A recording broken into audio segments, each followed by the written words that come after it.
You remember Prison Mike? You remember Prison Mike? Who doesn't remember Prison Mike? The worst thing about prison was the Dementors. I don't remember that. I don't know why I went for that one.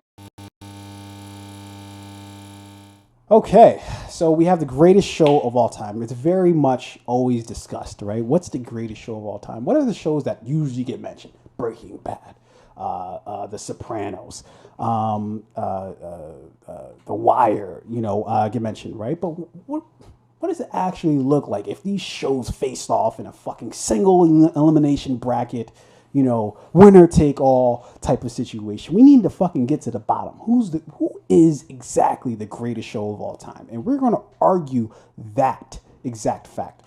So we have a list. Exact fact. Exact fact. I don't know where that came from, but it came from somewhere. So we have our bracket here, and I wish maybe I can send this to Addy. I don't know, but we can put the bracket up on the board. Yeah, just email it to me.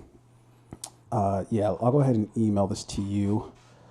But who's currently on that bracket is the number 1 seed right now, The Office. The number 2 seed, hold on here. The number 2 seed is, of course, The Wire. The number 3 seed is The Sopranos. The number 4 seed is Mad Men. The number 5 seed, Friends. Number 6 seed, Breaking Bad. Number 7 seed, Fresh Prince. Because I thought did we change that now? No, I think we changed it to Fresh Prince, right? Fresh Prince. Yeah. Right. Okay. All right. And then finally rounding it up, coming in unexpectedly as the 8th seed, Game of Thrones. Ladies and gentlemen, greatest show of all time. We're about to get into it. Here. Okay. So tonight, first round, the first game in the first round, The Office versus Game of Thrones. Holy shit. Number 1 seed versus number 8 seed. What the fuck is going on here? This is going to be a great matchup. It's like the Eastern Conference Finals. My friend, is going to be delicious, this battle between The Office and Game of Thrones. Now, look, we're going to establish a couple of rules. 2 minutes to argue, and we have 4 different categories, okay? The categories include acting, acting, and then we have, acting, character development, overall story, and then we just have a wild card that we're going to change around with each game, right? Or each matchup that takes place. Tonight's wild card, I just established as social impact. How the fuck has this impacted the zeitgeist, the culture, the people,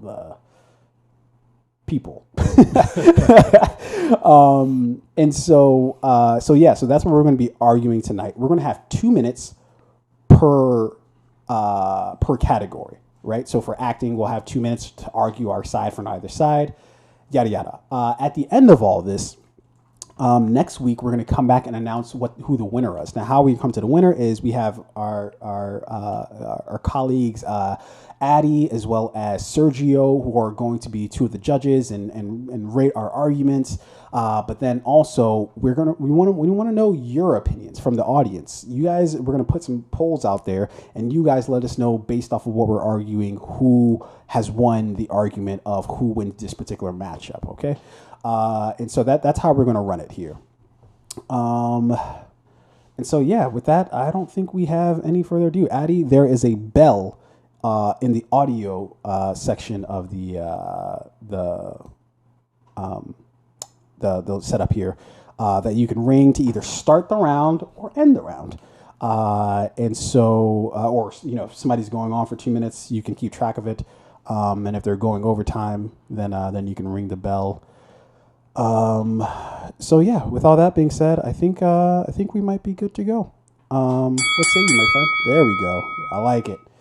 And Addy, this is coming to your live account. Yeah, I'm waiting for it. Yeah. It is indeed sent.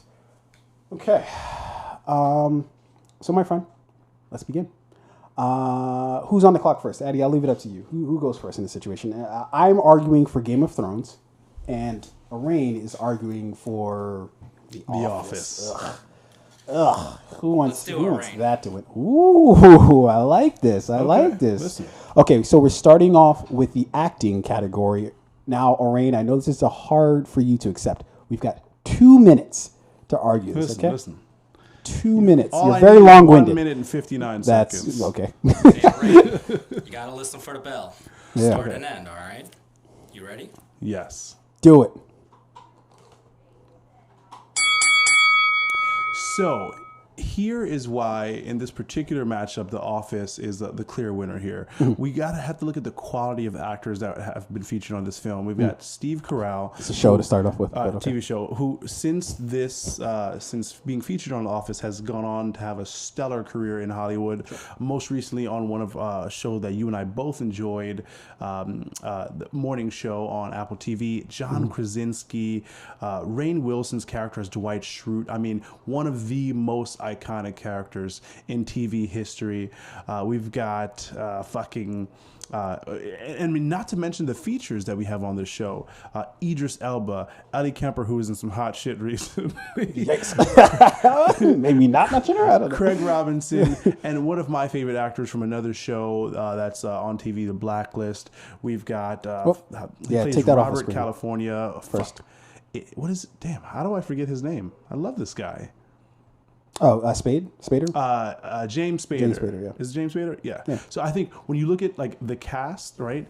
Overall, there's so much immense talent here, and that not only have these people played some of the most iconic characters on TV that we've known and loved for many, many, many years. These actors have gone on to have stellar careers outside of this TV series, which only continues to elevate the show.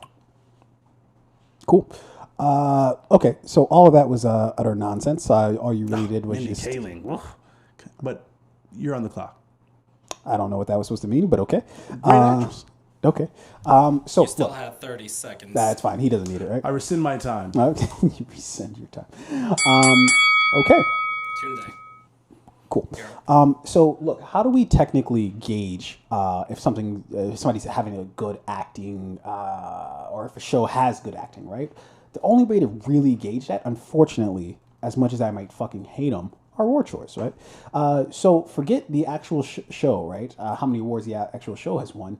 How many awards have the individual actors on the show? How many awards have they won individually? And not for any other shows, but for that specific show. Guess how many it is for the for Game of Thrones? 50. 56 awards individually that they've won for this specific show. Peter Dinklage won Primetime Emmy Awards for Outstanding Supporting Actor in a Drama Series, a record 4 times. My dudes are setting records over here, okay? But not only that, Jack Gleason, who played Joffrey Baratheon, right? Number 4 all time on Rolling Stone's top 40 list of hated characters or villains of all time. So when you want to talk about acting, I don't think I need to say much more than that. 56 awards between them for Game of Thrones, right?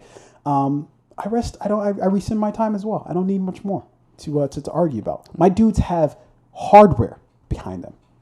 Next topic. That was Feeling the heat? That was from an all-white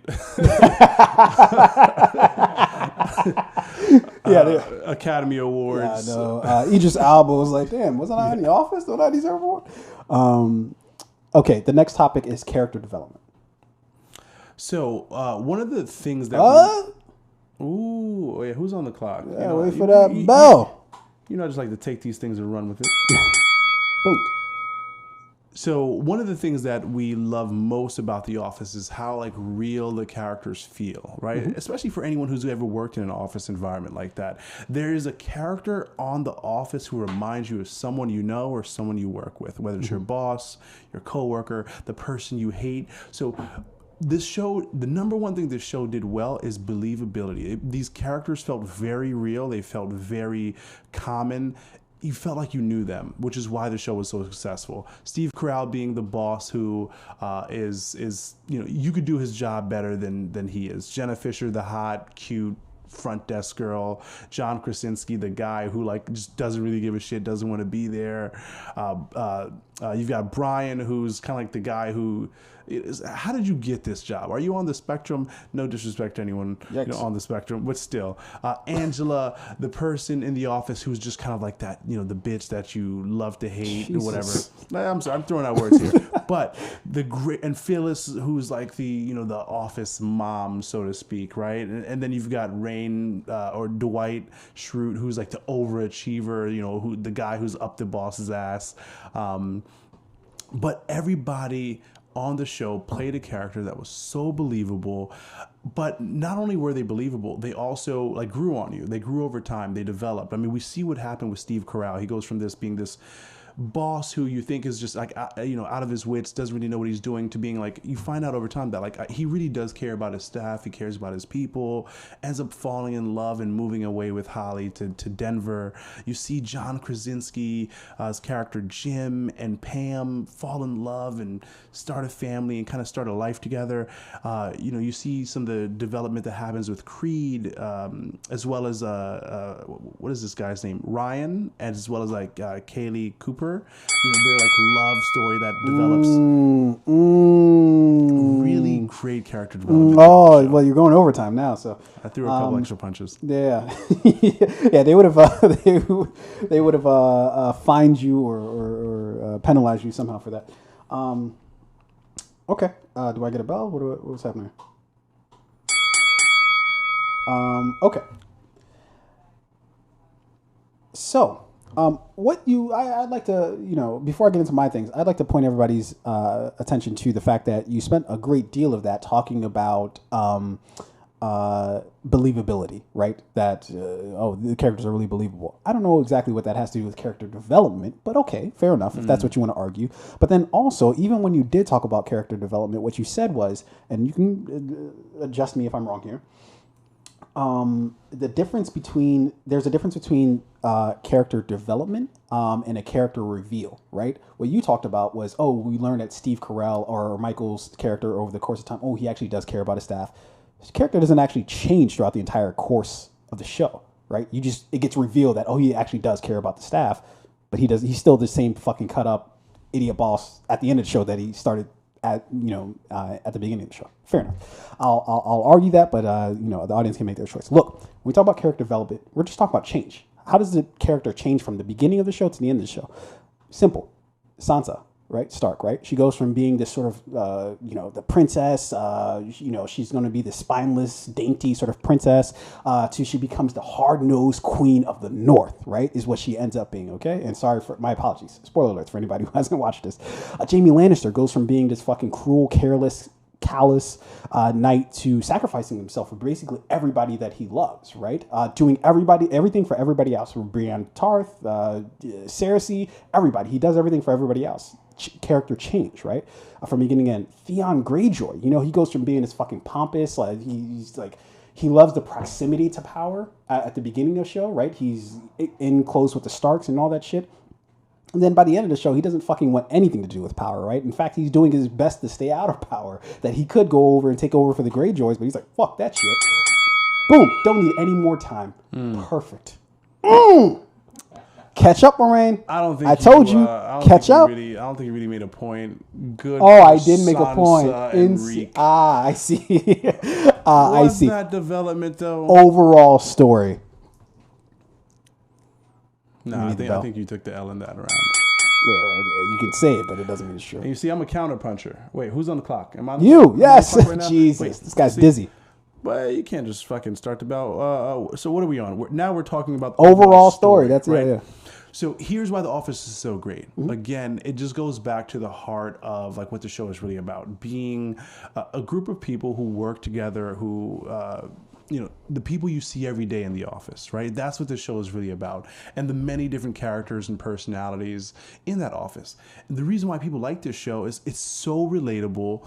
It feels very common. Again, whether you work in an office setting like this and you have people, in the office that remind you of these characters, or these could be your friends, your family members, whatever it may be. The overall story here, it's just so relatable. It's so believable, and the number one thing, it's funny. There's a reason why this is one of the most watched shows on Netflix, on any streaming service globally, because people resonate with this show. They enjoy the comedy, and there's something just wholesome and believable about this story. And not to mention great characters, and you see, being able to watch these characters develop over time. You already lost the last round. There's no reason to go back, but okay. I just had to signal the win there. Oh, okay. I see. Is it? Am I good? Should I start? What's happening here? Boom. Okay. Look, when we talk about a show like Game of Thrones, look, there's on the face, it's just a geopolitical story from like fucking what I guess is passes for old England, right, or old European fucking warfare or some shit, right? So that's really sort of the face of the show. But what is the show really about? The heart of the show, Game of Thrones, what it's really about, simple question. What do you do with bullies, right? Simple question, but done in a very complex way, where fucking there's treachery involved, there's relationships involved, there's families, different factions involved. All of it very captivating, right? But at the heart of it is that central question: what do you do with bullies, right? That's a very simple question, but the way that they go about displaying that question, right? Where you have Daenerys Targaryen, who starts out as this fucking the hero of the story, who's going to come and she's going to set everybody free. Doesn't quite happen that way, right? And it shows you how we can cheer for the villain, right? Even though the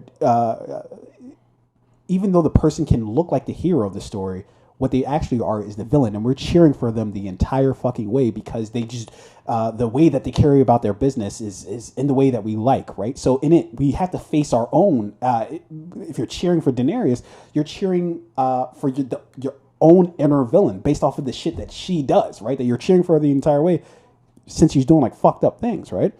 So at the heart of the show lies the question: what do you do with villain, or what do you do with bullies? And they ask that question with Cersei. They ask that question with the Mad King. They ask that question with everybody in the show. And in truth, they leave it up to the viewers. You decide what you do with the bullies. Saved by the bell. Was I? Weren't going anywhere with that shit. Okay. Making snarky comments after the fact doesn't mean you actually won the argument. That's just you trying to save face. The jury did not hear. Oh, okay. So I in no way swayed the jury's decision. Fair enough. The next round, wild card. Social impact. One of the most quotable shows of all time. For sure. Easily. For sure. The Office. Mm-hmm. Easily. I'm just gonna run through the quotes. A few here. You're gonna do that. That's your. Yeah. Okay. Sometimes I'll start a sentence and I don't even know where it's going. I just hope I find it along the way. You see that smile on your face? You just remember it. Listen, I talk a lot, so I've learned to tune myself out. Yeah. You remember who said that?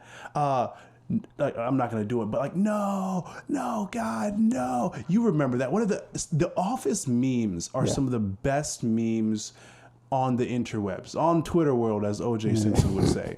So when we talk about social impact of the show, again, going back to why this is the better show, it's relatable, it's believable, it's funny, and there's nothing that resonates more with people, especially when you're talking about connecting people, right, than humor. And in The Office, there's so many different people, so many different personalities, and they're all connected through sharing this very like real experience through a lens of humor, not to mention the fact that, so many amazing and funny quotable moments.